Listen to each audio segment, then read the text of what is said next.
Hi, I'm Taylor Creighton. Hi, I'm Diana Rattache, Taylor Creighton's mom. All right, so the first question is, can you talk about why my quince was postponed? Well, there were a couple of things why her quince was postponed. Um, I work hard every day, and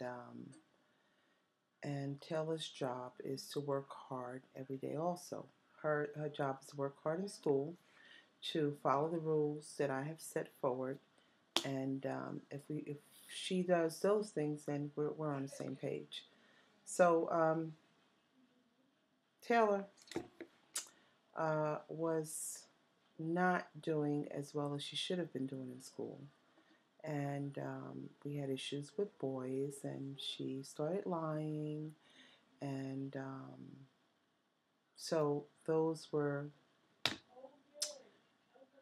some of the reasons. I told her if she did not do what I expected her to do, that there was going to be no party, because I have to work, and I have to work hard to have the money for this party. So her job is to do what I ask her to do. If she can't do that, her job is incomplete, and she's not entitled to have a party or anything else.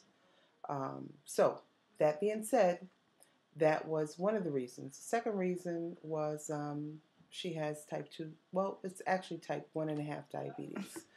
Um, it's very rare because kids are normally type 1, not 2, but she's somewhere in the middle. And, she's 15. She needs to manage that. Um, I'm a single parent. She has to come home. She knows when she's supposed to take her medications. And her friends and, you know, uh, staying on the internet and on the phone became more important than her doing what she was supposed to be doing, which was managing her diabetes. It's kind of hard for teenagers to understand the implications of having diabetes and things that can happen to her because of that. Because it's not a disease that if she doesn't take a medication, she's going to suffer the repercussions right then and there. It's the long-term effects. So it's kind of hard for teenagers to understand that because, they're invincible. Things don't happen to me. So I don't think I'm invincible, but at any rate, we have battled back and forth with this, and she now has it under control. I do believe she understands that how this affects her in the end, in the long run, actually. And she came up with a plan on how she was going to better manage her diabetes and how she was going to better manage taking her medication so that she wouldn't forget to take it. And so far, it's been working great. Her numbers have come down. She's managing it well. Her plan is working for her. So that was another factor involved. We've laughed, we've talked, we've cried. She's been mad with me, upset with me, but that's okay. She can get mad, she can cry, she can do all of that. As long as in the end she does what I tell her to do. You know, um,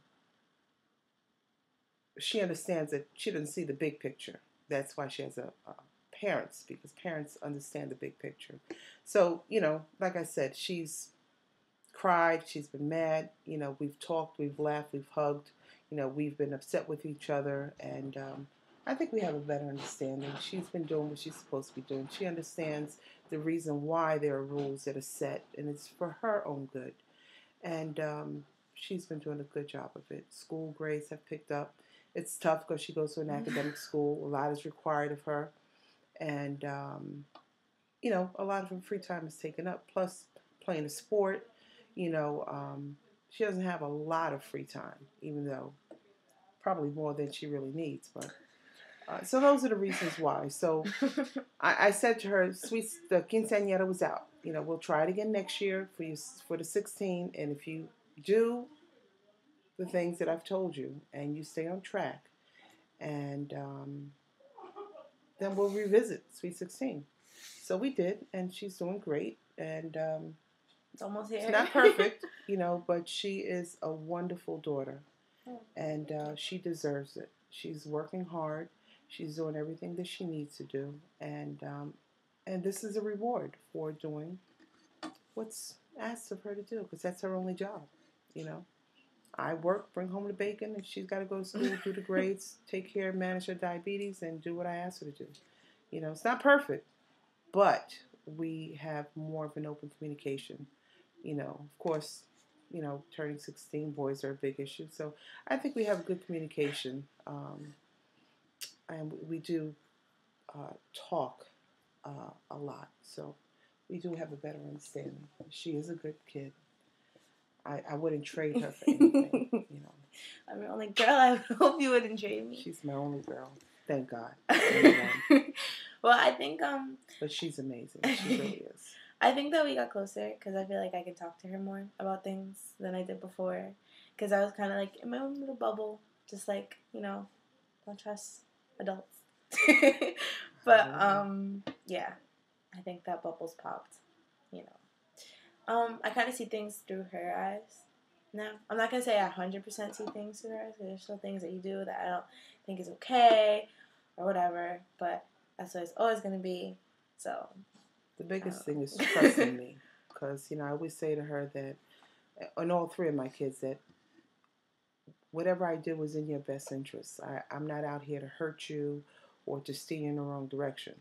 And if you trust me, in the end, you will see that,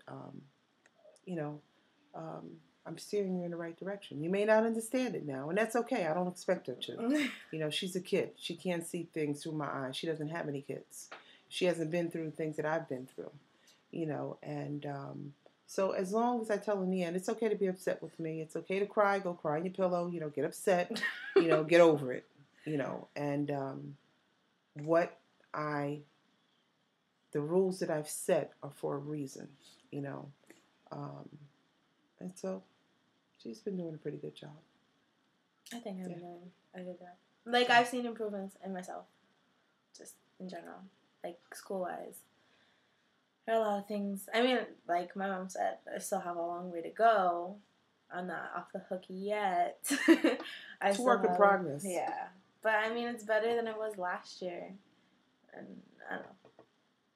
It's a whole lot better than it was last year. We went through some big trials and tribulations, and like I said, a lot of tears were shed on her part and my part, because my baby was growing up, and now everything I did, she was questioning, and yeah, I remember being 15, I remember being 14. It was difficult years, and the most important was to have that communication open for her to realize that, yes, I may get mad, I may yell, but I'll get over that too, and we'll talk and we'll discuss and we'll work it out. But you have to be open with me so that I know where you're at.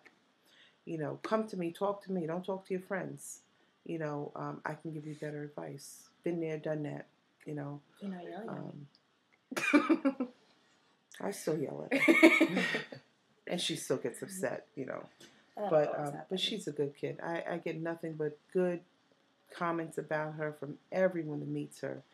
And that's what lets me know that the things that I've taught her, that I've instilled in her, are there, because she exhibits all of that when she is out in public, in school, with other adults around her, so that's a good thing.